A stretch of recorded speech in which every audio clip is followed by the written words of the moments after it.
लघु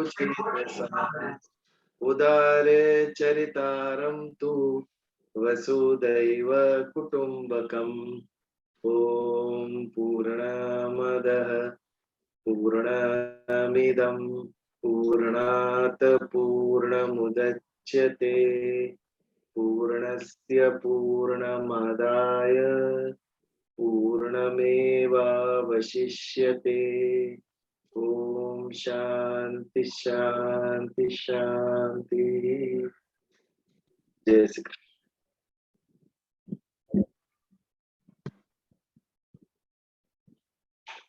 हाँ जी, भावना में ओके प्लीज स्टार्ट।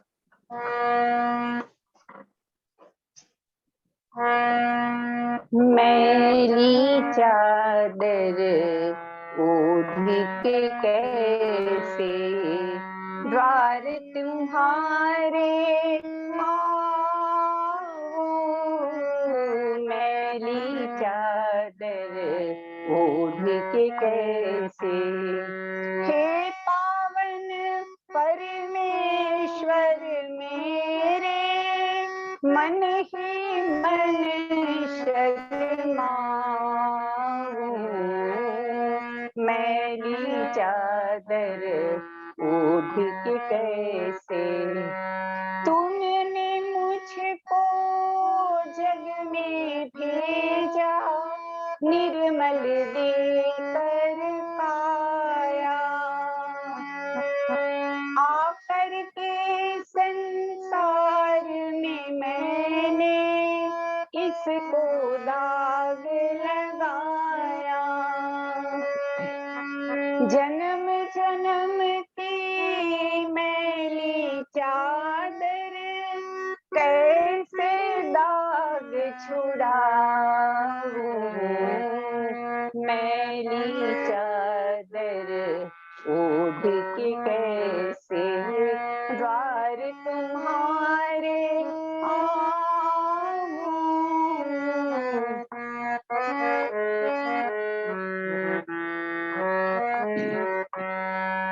निर्मल वाणी पाकर तुझसे नाम न तेरा गाया,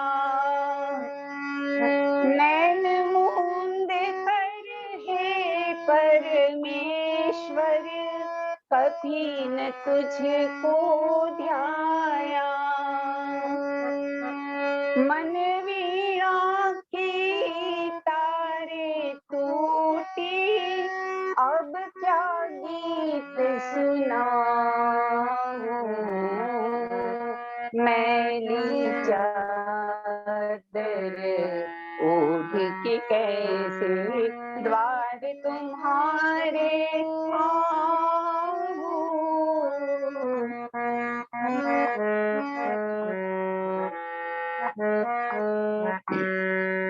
इन पैरों से चल कर तेरे मंदिर कभी न आया, जहाँ जहाँ हो पूजा तेरी कभी न शीश झुकाया। हे हरि हर में हार के आया, अब क्या हार चढ़ाऊं, मैली चादर ओढ़ के कैसे द्वार तुम्हारे आऊं, मैली चादर ओढ़ के कैसे।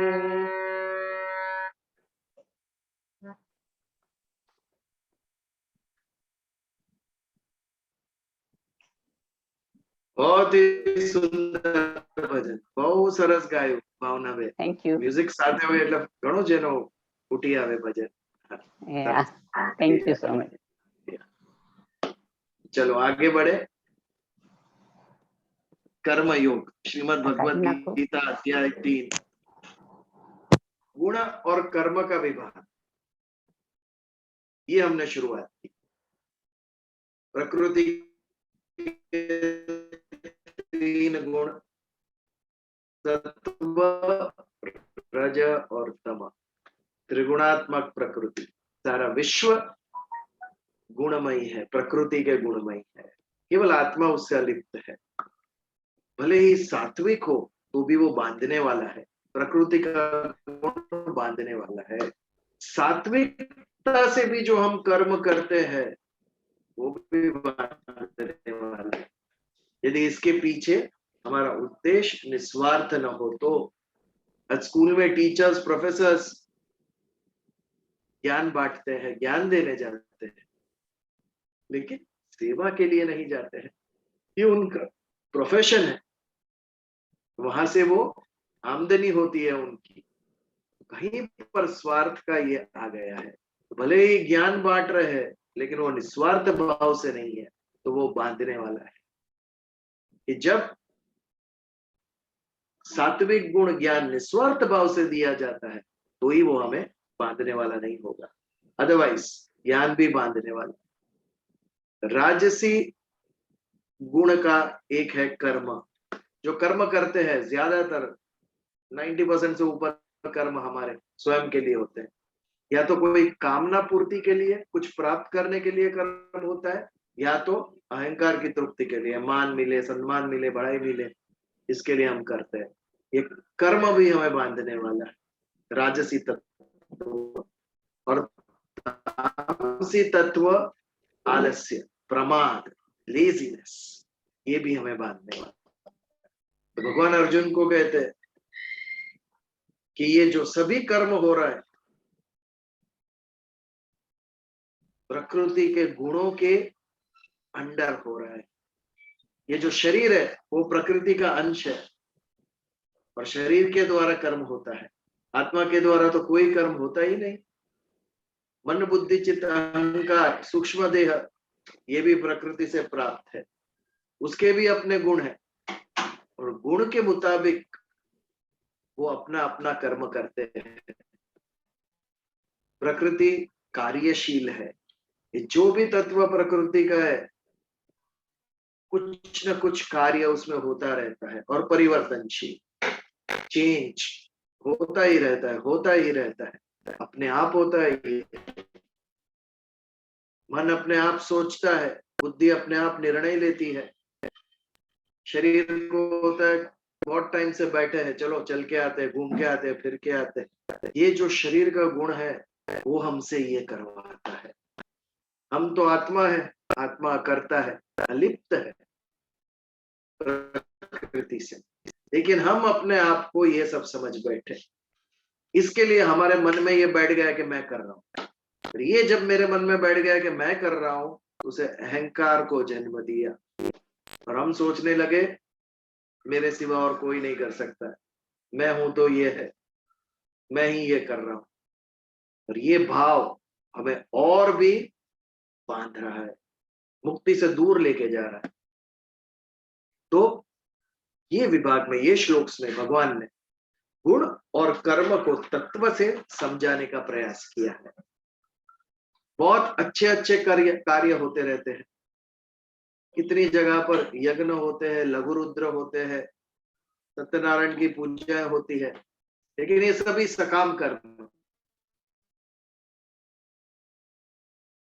उसके पीछे कुछ न कुछ हेतु है, कुछ न कुछ करने की अभिलाषा है। ये गलत नहीं, लेकिन ये मुक्ति प्रदान करने वाले भी नहीं है, क्योंकि उसके पीछे हमारी कामना है। ये कौन करता है? जो धर्म तो समझा है लेकिन उसको तत्व से नहीं जाना। जिस दिन हमने उसे तत्व से जाना, उस दिन हमें ज्ञान प्राप्त होगा, हमारी समझ, विजन क्लियर होगा, और फिर उससे आगे मेरे कर्म कैसे होने चाहिए, मेरा जीवन कैसे होना चाहिए, इसकी समझ हमें प्राप्त होती है।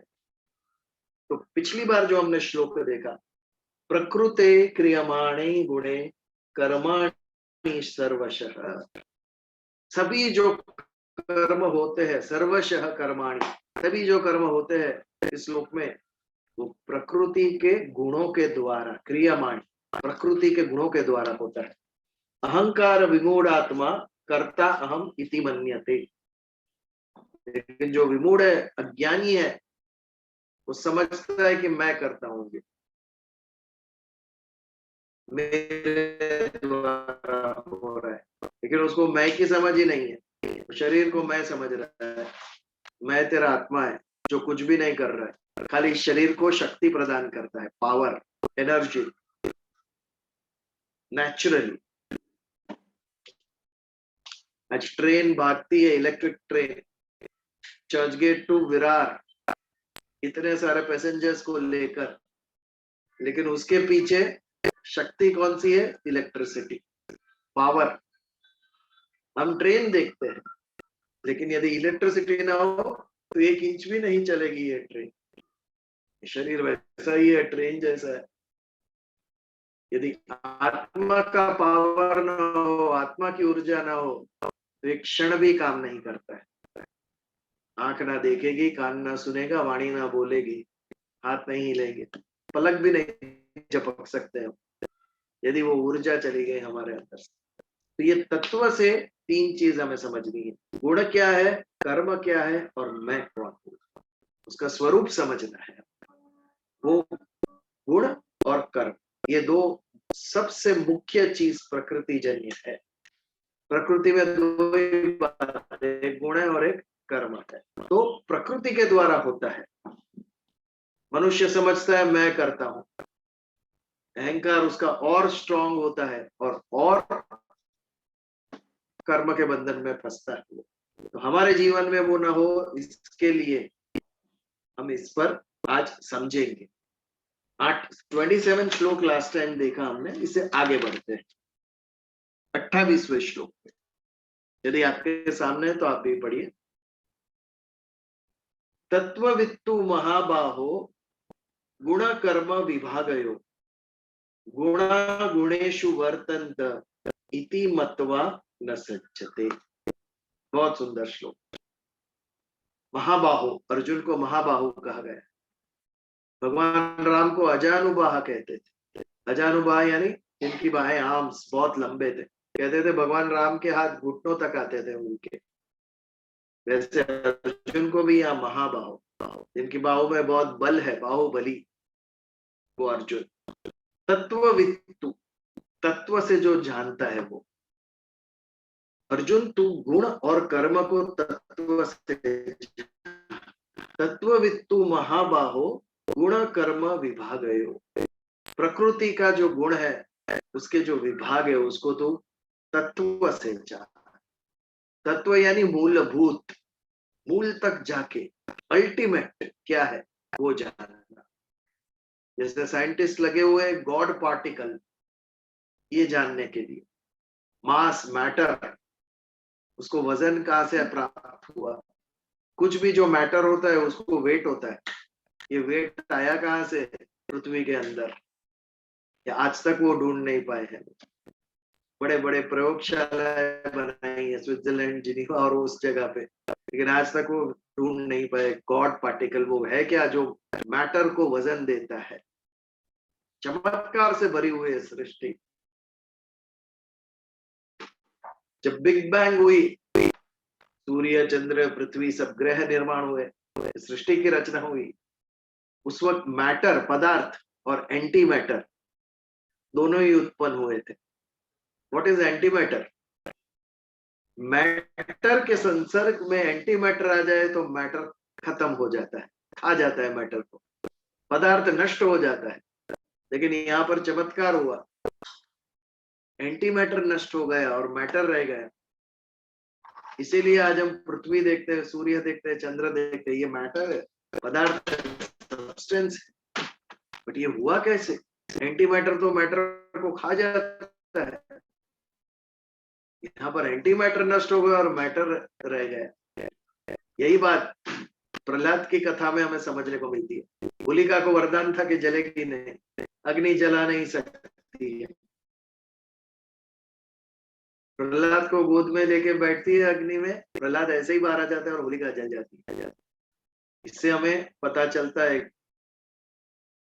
सत्यमेव जयते, विश्व में केवल सत्य की सत्ता है।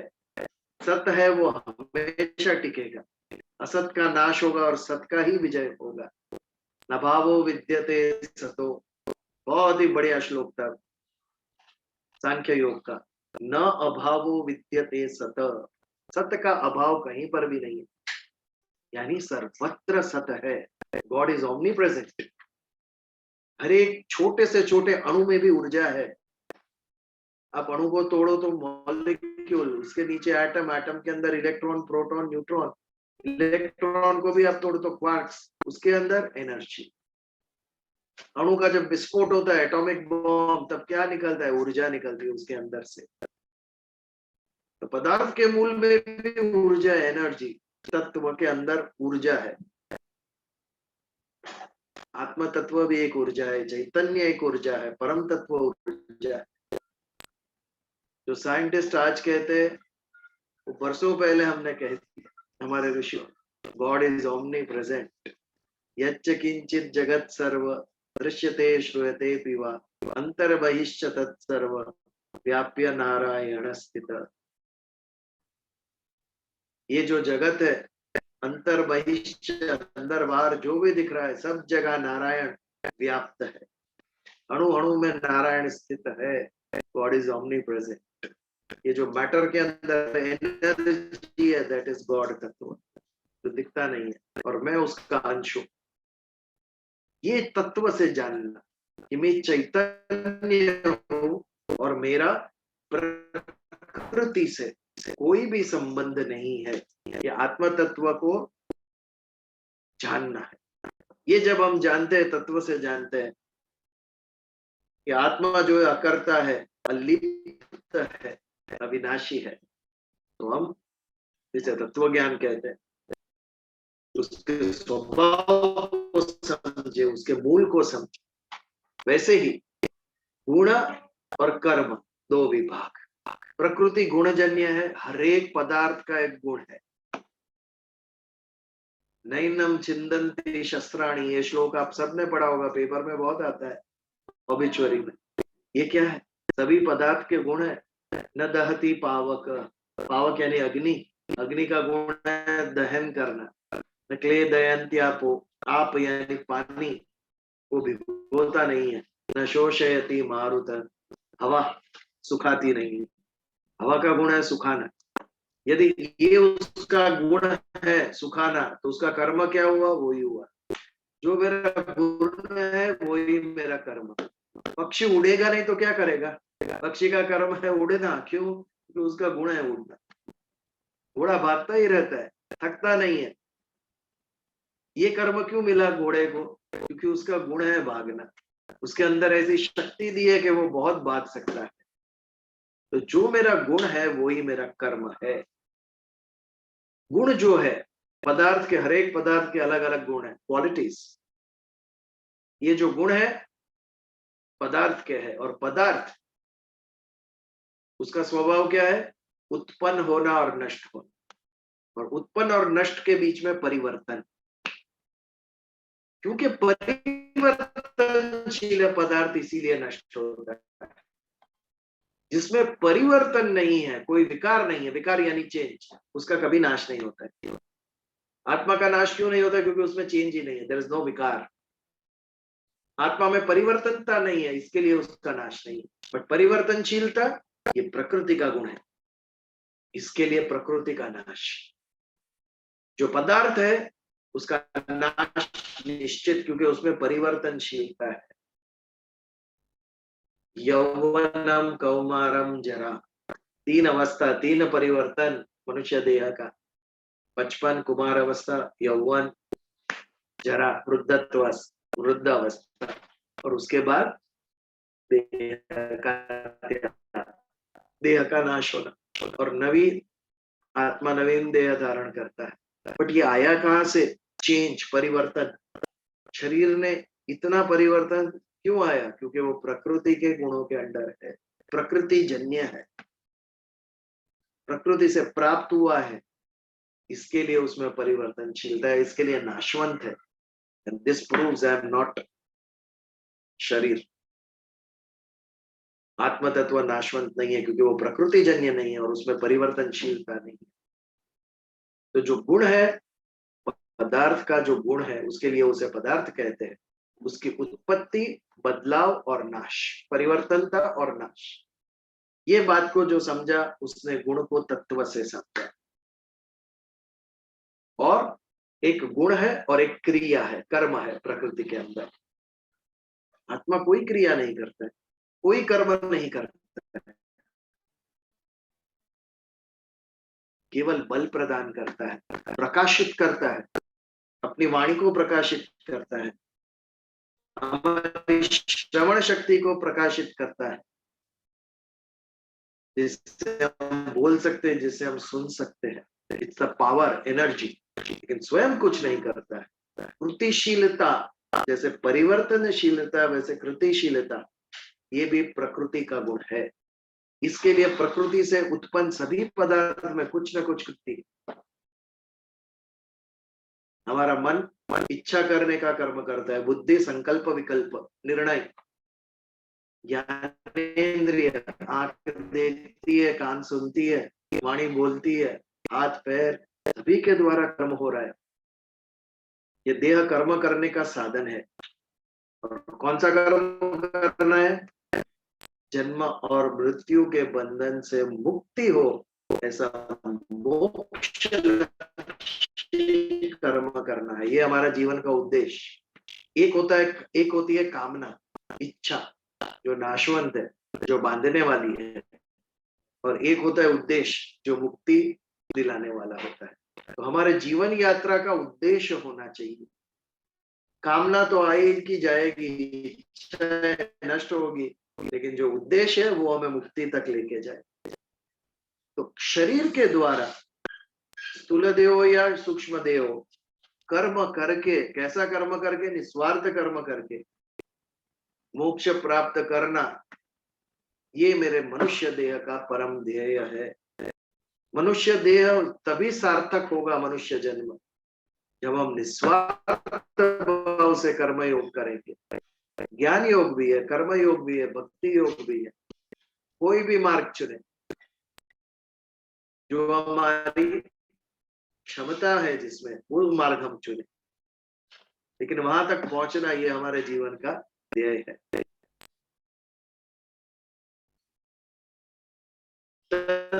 तत्त्ववित्तु महाबाहो गुण कर्म विभागयो।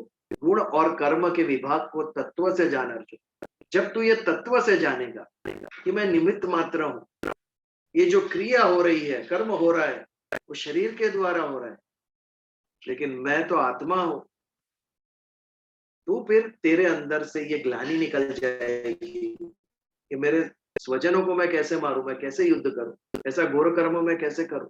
घोर कर्म तेरे शरीर के द्वारा हो रहा है। तेरा जो आत्मा है, जो तू स्वयं है, तेरा जो स्व है, वो तो कुछ कर्म नहीं कर रहा है। और शरीर के द्वारा जो हो रहा है, वो निस्वार्थ भाव से तू यदि करेगा, नियत कर्म समझ के, ड्यूटी स्वरूप से करेगा, कर्तव्य समझ के, तो उसके कर्म के बंधन में भी तू नहीं पड़ेगा। तो तत्व से जान गुण और कर्म, ये दोनों को, गुण और प्रकृति को के गुण और कर्म को हम जानते हैं और स्वयं को जानते हैं, तो फिर हम कर्म बंधन से छूट सकते हैं, क्योंकि हमें समझ आ जाती है कि मैं ये नहीं हूं, मैं ये हूं। और ये जब सत्य समझ में आता है, तो असत्य से अपने आप हमारा मोह छूट जाता है। आज हम कितना महत्व देकर चलते हैं जिन जिन चीजों को, जब सत्य यदि समझ में आ गया, मन में बैठ गया, छू गया मन को, फिर अपने आप हमारी जीवन यात्रा बदलती है। अपने आप उन चीजों का महत्व कम हो जाता है हमारे जीवन। तो तत्ववित्तु महाबाहो गुण कर्म विभागयो, ये दोनों का अलग विभाग है प्रकृति में। एक गुण का विभाग है और एक कर्म का विभाग है। जो हमारा गुण है, हमारा कर्म भी उसके मुताबिक ही होगा। जैसा गुण वैसा कर्म। गुणा गुणेषु वर्तन्त इति मत्वा न सज्जते। मत्वा यानी मानना। ये जो मानता है वो कभी भी बंधन में नहीं पड़ता। गुणा गुणेषु वर्तन्त, गुणों ही गुणों में बरतते हैं, गुण ही गुण में काम करते रहते हैं। सात्विक वृत्ति जिसकी है उसकी इच्छा है सात्विक, और जैसे सात्विक इच्छा हुई कर्म भी सात्विक होते हैं उससे। तो ये जो अच्छे कर्म हो रहे हैं वो किसके कारण हुए? अच्छी वृत्ति के कारण, अच्छी गुणों के कारण हो रहा है। तो इसमें मैंने क्या किया? कुछ भी नहीं, आत्मा ने कुछ भी नहीं किया, क्योंकि प्रकृति से सात्विक गुण मिले हुए हैं। तो मेरी वृत्ति भी सात्विक, मेरे मन में उठने वाली इच्छाएं भी सात्विक, बुद्धि जो निर्णय लेती है वो भी सात्विक, और कर्म जो हो रहा है वो भी सात्विक। इसमें मैंने क्या किया? आत्मा ने कुछ भी नहीं किया। गुणा गुणेशु वर्तन्ते, गुणों के द्वारा गुण ही कर्म कर रहे हैं। बट क्वेश्चन ये है कि सभी की ये सात्विक वृत्ति क्यों नहीं होती है? देखो, गलत इच्छाएं भी होती है, बुद्धि गलत निर्णय भी लेती है, और गलत कर्म भी होते हैं हमारे से। गलत बोल भी देते हैं कई बार, और गलत कर भी देते हैं कई बार। उस वक्त कहाँ गई थी सात्विक वृत्ति? उस वक्त राजसी या तामसी वृत्ति ने जोर पकड़ लिया। नोबडी इज 100% सात्विक और 100% तामसी। रावण में भी कुछ गुण होंगे, और श्रेष्ठ व्यक्ति में भी एक दुर्गुण हो सकता है। यदि संपूर्ण सद्गुण से हो गया तो वो ईश्वर हो जाएगा। जिस दिन मनुष्य के सभी दुर्गुण चले गए और केवल सद्गुण रह गया, तब वो ईश्वर हो गया। और एक क्षमता है मनुष्य के अंदर, बट उस वो मार्ग पे चलने के लिए ऑब्जर्वेशन चाहिए। हमारे अंदर रही तामसी वृत्तियों को, राजसी वृत्तियों को पहले ऑब्जर्व करना होगा। ये जो भाव उठ रहे हैं मन के अंदर, ये तामसी भाव है या राजसी भाव है? ऐसे रहे तो उसका त्याग करना होगा। बुद्धि को ऐसे भाव को फिल्टर करना होगा। क्लैरिटी चाहिए बुद्धि के अंदर कि ये गलत है, इसको यही हमें छोड़ देना है, और सात्विक भाव को खिलाना है। बट वो भी बांधने वाले हैं। भगवान अर्जुन को कहते हैं गुणातीत बन। व्हाट इज गुणातीत? तीनों गुणों से ऊपर, सात्विक ना राजसी ना तामसी। आत्मा गुणातीत है, इसमें से कोई भी गुण आत्मा को स्पर्श नहीं करता है। मुक्ति प्राप्त हो ना हो, लेकिन यहाँ का जीवन हमारा श्रेष्ठ बन जाएगा, अच्छा बन जाएगा, सुखी बन जाएगा। हम तो सुखी होंगे, हमारे साथ जितने जुड़े वो सब सुखी हो जाएंगे। ये मनुष्य की प्रगति होगी, human development. To develop as a human is human develop. मनुष्यत्व जो मेरे अंदर का है, वो गुण, वो भाव जो मुझे पशु से अलग करते हैं। ना हम पशु, ना हम पक्षी, हम मनुष्य है। इसका रटन होना चाहिए मन के अंदर। I can not behave like an animal. पशु के गुण अलग है, मनुष्य के अलग है। तो ये मनुष्यत्व को खिलाना, दैट इज ह्यूमन डेवलपमेंट। मेरे अंदर के सात्विक भाव, मेरे अंदर के सद्गुण, उसको बाहर लाना, खिलाना। जो तामसी गुण है उसका त्याग करना, पाश्विक गुण है उसका त्याग करना। हम भी पशु जैसे थे, लेकिन जब धर्म का स्पर्श हुआ तो हमारे अंदर सद्गुण आए और ह्यूमैनिटी डेवलप हुई, ब्लॉसम हुई। लेकिन आज मैनर्स और एटिकेट तक रह गई। अंतर बहिश्च सर्वम। जितनी मैनर्स और एटिकेट व्यवहार में है, सोचने में भी उतनी ही होना चाहिए। हमारे भाव भी वैसे होने चाहिए। यूरोप में आप जाइए, कितनी मैनर्स। बाहर जाएंगे तो आपको एटिकेट्स दिखाई देंगी। लेकिन इसी यूरोप ने दो दो विश्व युद्ध दिए मनुष्यत्व को पृथ्वी पर। दोनों विश्व युद्ध यहाँ से आए। पोलैंड की 17% प्रजा द्वितीय विश्व युद्ध में मर गई थी। ऐसे तो कितने राष्ट्र, 17% प्रजा मर गई। ऐसा विश्व युद्ध जहां से उद्भव हुआ, ये सिविलाइज्ड सोसाइटी है। आज भी चल रहा है युद्ध वहां पर। We are uncivilised. शहर में कैसे रहने का ये हमें पता नहीं है, जंगल में पशु की तरह रहते हैं हम लोग। जैसे मैनर्स और एटिकेट, इट इज गुड, होना ही चाहिए, बट अंदर का क्या? मन की भी सरलता, मन की भी विशुद्धता, हृदय में प्रेम, करुणा, दया, उदारता, ये भाव भी मेरे अंदर होना चाहिए।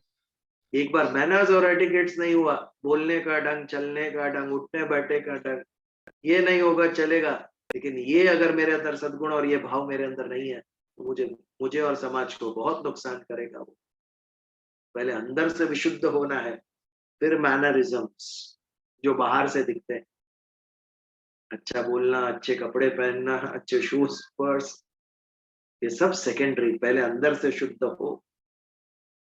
इसीलिए कितना सोच विचार करके हमारे यहाँ बहिरंग और अंतरंग चतुष्टय ये हमें दिया।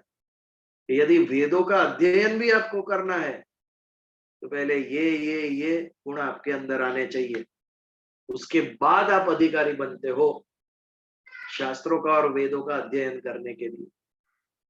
पहले बहिरंग चतुष्टय, विवेक, वैराग्य, शट संपत्ति और मुमुक्षता, ये चार चीज आपके अंदर आए तब आप अधिकारी बनते हो। विवेक, सत और असत का भेद, सृष्टि असत है, नाशवंत है, आत्मा चैतन्य ये परम है। मैं आत्मा हूं, चैतन्य, और मेरे जीवन का लक्ष्य परम तत्व को प्राप्त करना है। ये सत और असत, इसका जिसने भेद समझा वो विवेक ही है, वो विवेक बुद्धि है। और जैसे ही विवेक उत्पन्न होता है हमें पता चलता है कि मैं तो परम तत्व का अंश हूं, मैं ये सृष्टि से उत्पन्न हुआ शरीर नहीं हूं। जैसे ही ये विवेक उत्पन्न होता है तो अपने आप सृष्टि से उत्पन्न होने वाली वस्तुएं, पदार्थ, व्यक्ति, इससे वैराग्य उत्पन्न होता है। बीत राग, राग यानी अटैचमेंट, आसक्ति, घर से, गाड़ी से, कपड़ों से, ये सबसे जो व्यक्ति से हमारी जो आसक्ति है वो सब धीरे धीरे धीरे कम होती है। तो जैसे ये राग, ये आसक्ति गई,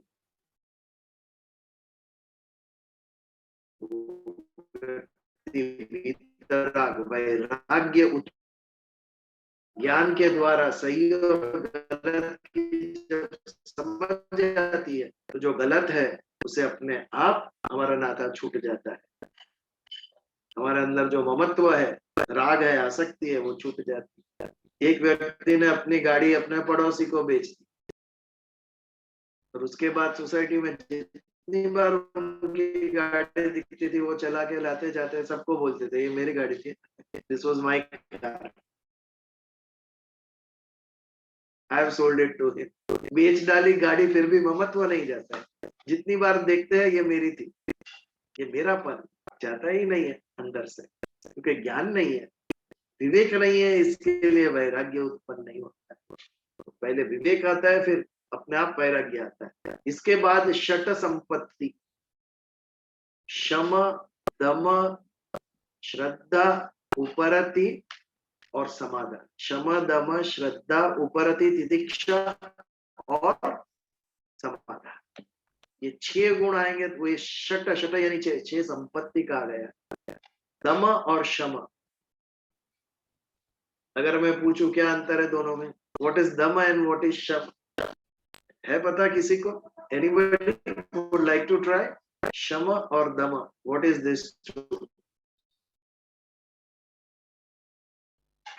दम एक, हाँ जी, आई कांट हियर। દમ એટલે ઇન્દ્રિયોનું દમન. Yes, okay. અને ક્ષમા એટલે?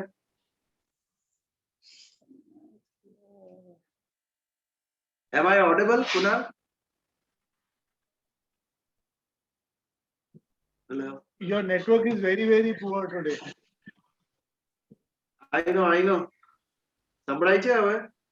હા અવાજ સંભળાય છે પણ બહુ અટકી અટકીને આવે છે અને આજે પેલું વાયર વાળું કનેક્શન કર્યું નથી લાગે છે આજે. No, it's on this Bluetooth. ના મને ખબર છે તારું. દમન બરાબર છે. દમન બરાબર છે, પરફેક્ટલી બરાબર છે વિજયભાઈ. શું વાત છે? હા ના, મને મને તો આવે ભાવનાબેન બોલે છે સંભળાતું જ નથી. છે. તમારો અવાજ વિજયભાઈ થોડોક થોડોક ક્યારેક વચમાં કપાય છે પણ આમ તો ક્લિયર છે. કપાય છે ને? હા. Okay. હમ. तो शम અને દમ भावनाबेन ने बराबर कहा. इंद्रियों का शम दम पे से दमन. દમન हाँ? અને મનને વશમાં કરવું એ इंद्रियों નું दमन. Exactly. Related to that. આપણે એક एग्जांपल एक उदाहरण लेते हैं हम. इंद्रियों का दमन यानी व्हाट इज इंद्रियों का दमन? फोर्सफुली इंद्रियों को विषय से दूर ले जाना, ये इंद्रियों का दमन है. आप डायबिटीज के पेशेंट हो, खाना खाने बैठे हो और डाइनिंग टेबल पे गुलाब जामुन आते हैं, आपकी सबसे प्रिय मिठाई. जैसे गुलाब जामुन देखते हो तो आपको खाने की इच्छा होती है. आंख, इंद्रिय और गुलाब जामुन विषय दोनों का मिलन हुआ तो इच्छा निर्माण हुई. तो व्हाट इज इंद्रिय का दमन? आंख को गुलाब जामुन से दूर हटा लेना, विषय को इंद्रिय से दूर हटा लेना, उस तरफ देखने का ही नहीं, आप मुंह घुमा लो, ये इंद्रियों का दमन. इंद्रियों को विषय से हटा लेना वो उसका दमन. लेकिन व्हाट इज शमन? मन से विषय को और इंद्रियों को हटा लेना, वो शमन है. व्हाट इज शम? आंखें देख रही है गुलाब जामुन लेकिन मन में उसकी कोई इच्छा निर्माण नहीं होती. Mind doesn't get attracted to it. मन को वश में कर लिया, मन को इंद्रिय और विषय से हटा लिया. दैट इज शमन and it is more powerful. मन को हटा लेना ज्यादा पावरफुल है और आवश्यक है. यदि मन को हटा लिया तो इंद्रिय कितने भी विषय को देखे कोई उससे विकार उत्पन्न नहीं होगा. It will not attract. मन जब इंद्रिय से मिलता है तभी इंद्रिय का कार्य शुरू होता है. अगर मन ही हटा लिया तो इंद्रिय बेकार हो जाएगी, कोई फर्क नहीं पड़ेगा, विषय उसे आकृष्ट करेंगे ही. तो शम, दम, श्रद्धा ये हम सबको पता है. मन से पसंद आना, बुद्धि से स्वीकार करना और अहंकार को समर्पित कर, तब जाके श्रद्धा उत्पन्न होती है. मन से बहुत कुछ पसंद है लेकिन उस पर श्रद्धा नहीं है. हमें गुलाब का फूल बहुत पसंद है लेकिन श्रद्धा नहीं है गुलाब के फूल के. बुद्धि से भी स्वीकार होना चाहिए. Yes, this is right, correct. मन से पसंद होना चाहिए, बुद्धि से स्वीकार होना चाहिए और अहंकार का समर्पित होना चाहिए. जब तक अहंकार बीच में है तब तक श्रद्धा बीच आए उत्पन्न होगी ही नहीं. और जब श्रद्धा उत्पन्न होती है तो अहंकार अपने आप चला जाता है. भगवान तू करेगा वो सही, ये कब हमारे मन में आता है? जब श्रद्धा होती है भगवान के ऊपर, तब होता है. परिवार में किसी को हार्ट अटैक आया है और डॉक्टर कह दे 48 आवर्स वेरी क्रिटिकल, क्या उपाय है? बेस्ट हॉस्पिटल, बेस्ट डॉक्टर, उन्होंने भी कह दिया 48 आवर्स, 2 दिन जैसे निकलेंगे उस पे सब निर्भर है. फिर ईश्वर के सिवा कुछ नहीं रहता है. भगवान के ऊपर श्रद्धा रखनी पड़ती है. भगवान अब हमारा जीवन आपके आधार पे.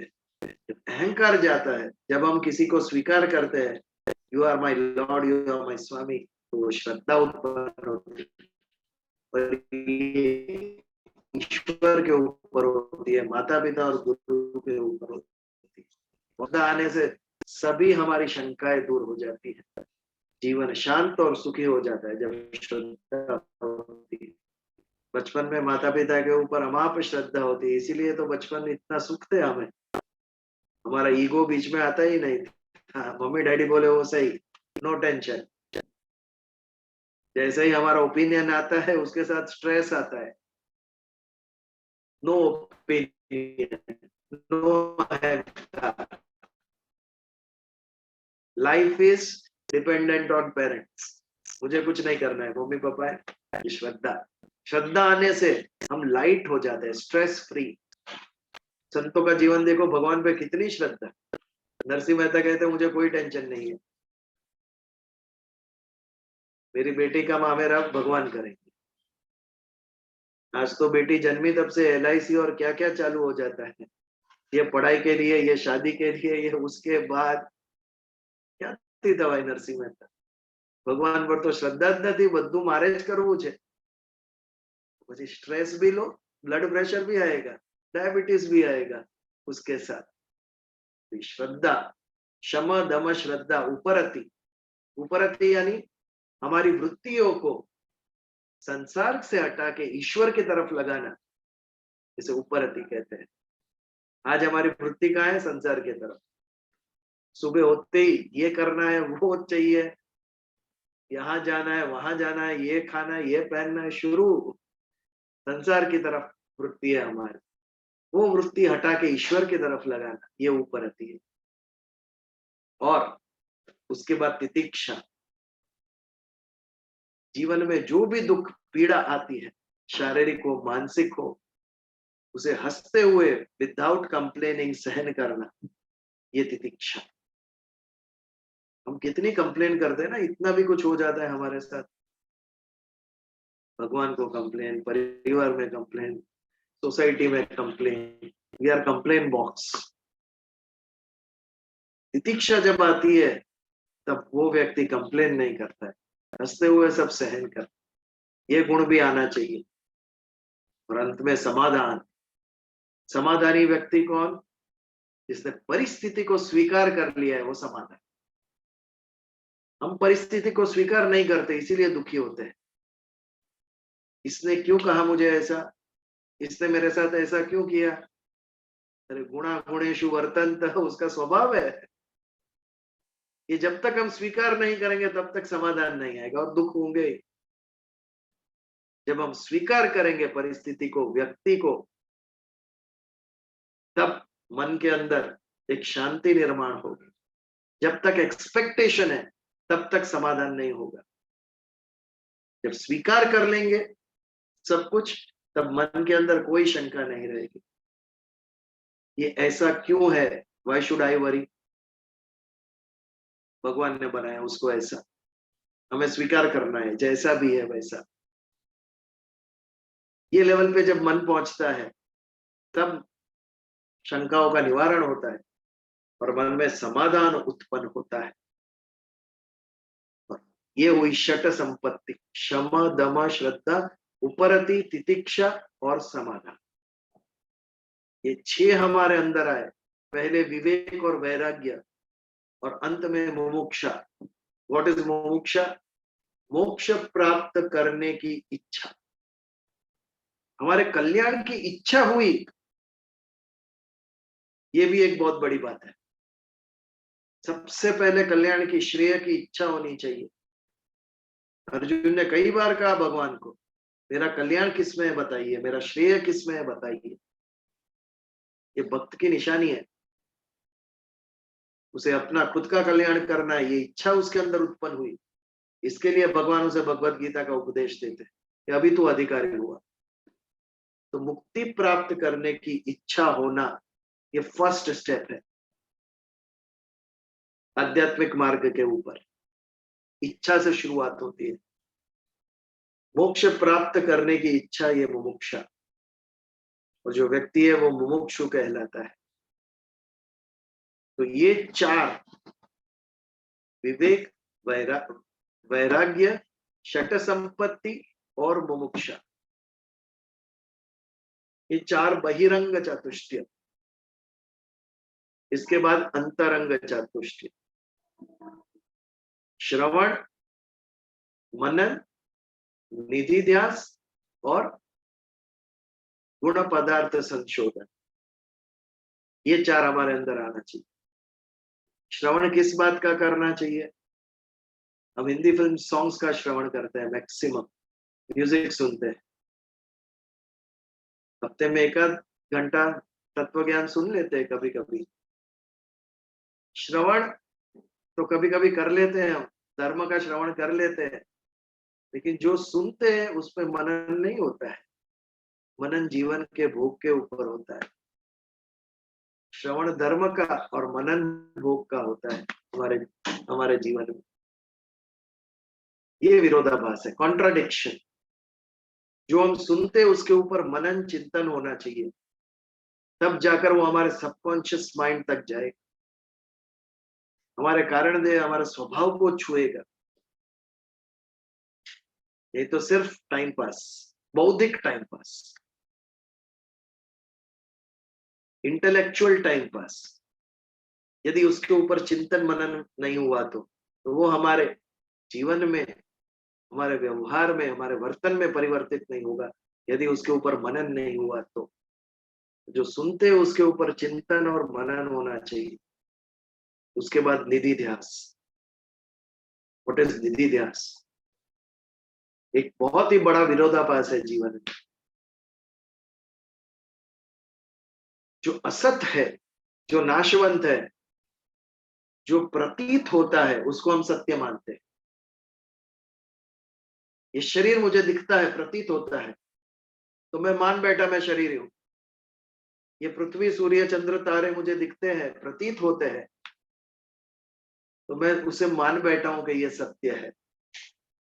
और मैं जो हूं, मैं आत्मा हूं, वो प्रतीत नहीं होता है, दिखता नहीं है, पर प्राप्त है मुझे। आत्मा मुझे प्राप्त है। शरीर एक दिन छोड़ देगा, आत्मा छोड़ेगा नहीं मुझे। जो मुझे प्राप्त है लेकिन प्रतीत नहीं हो रहा है, उसको मैं मानने को तैयार नहीं। आज के सब यंगस्टर्स प्रूफ मांग रहे हैं, where is God, prove it. The question, प्रतीत नहीं हो रहा है तो मानते नहीं है, विश्वास भी नहीं है, दिखता नहीं है इसके लिए। तो ये जो विरोधाभास है, जो मैं हूं नहीं वो मैं मान रहा हूं, और जो मैं हूं वो मानने को तैयार नहीं हूं, ये जो विरोधाभास है उसका अंत करना, यानी असत से सत की तरफ प्रयाण करना, असत से न मानना और सत को मानना, ये विरोधाभास का अंत करना, ये निधि ध्यास है। ये समझ स्थिर होना कि मैं असत संसार नहीं, मैं सत चैतन्य स्वरूप हूं, ये निधि ध्यास। पर इतना करने के बाद जो प्राप्त होता है वो गुण पदार्थ संशोधन। तो मैं हूं कौन? मैं आत्मा हूं। इसका संशोधन, ये जो अंतिम पदार्थ है उसका संशोधन। ये 4 बहिरंग और 4 अंतरंग चातुष्टय, इतना जीवन में जब आता है उसके बाद मैं अधिकारी बनता हूं वेदों को जानने का। तब तक मैं उसको सीखने का भी अधिकारी नहीं होता हूं। कितना कठिन था ये। केवल बौद्धिक क्षमता नहीं देखी जाती थी, आपकी वृत्ति भी शुद्ध और सरल होनी चाहिए, निर्मल होनी चाहिए। आपका चरित्र, आपका स्वभाव, आपकी वृत्ति, यदि ज्ञानी की वृत्ति श्रेष्ठ नहीं है, उसका स्वभाव सरल नहीं है, उसके अंदर यदि लोभ है, ग्रीड है, ईर्ष्या है, अहंकार है, तो वो संसार को एक्सप्लॉइट करेगा। All the professionals, teachers, doctors, advocates, CS, बौद्धिक क्षमता तो बहुत है, लेकिन वृत्ति का क्या? मन सरल है, मन शुद्ध है, आपकी वृत्ति शुद्ध है कि नहीं, इसका कहीं पर लेसन नहीं दिया जाता, इसके ऊपर विचार नहीं किया जाता। They are not prepared on this side. केवल बौद्धिक क्षमता, इसको देखा जाता है। लेकिन हमारे यहाँ एक संपूर्ण व्यक्तित्व का विकास सोचा गया। पहले उसकी वृत्ति शुद्ध होनी चाहिए, उसके बाद वो ज्ञान का अधिकारी बनता है। कितनी परफेक्ट सिस्टम थी।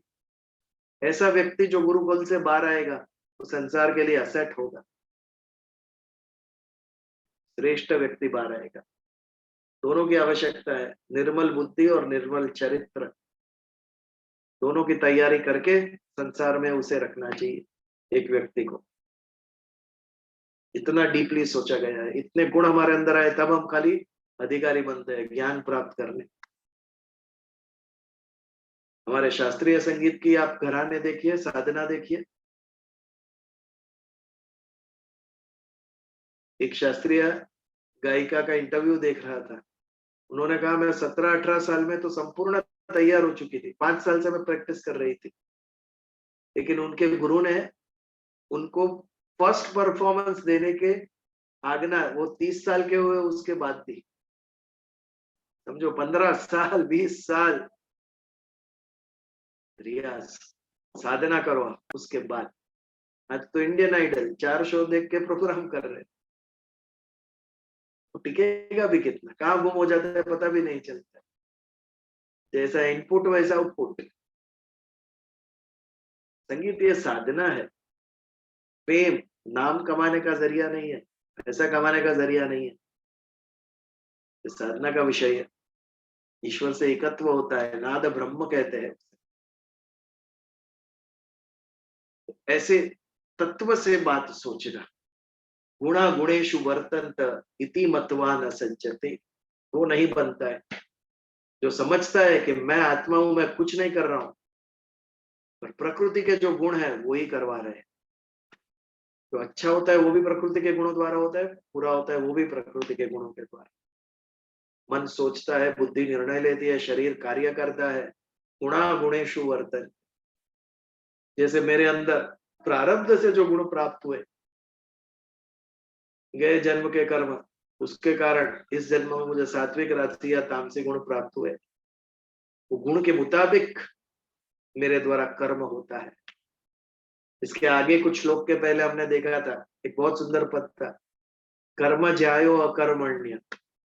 अकर्मण्यता से कर्म ग्रेटर, वैसे ही ये बहुत सुंदर फ्रेज है, गुणा गुणेशु वर्तन्ते। लोगों के ऊपर से धुना हमारी जाती रहेगी, हेट्रेड जाती रहेगी, जब ये स्वीकार कर रहे हैं ये इससे ये व्यक्ति ने ऐसा क्यों किया, क्योंकि उसके गुण उसको ऐसा करवा रहे हैं।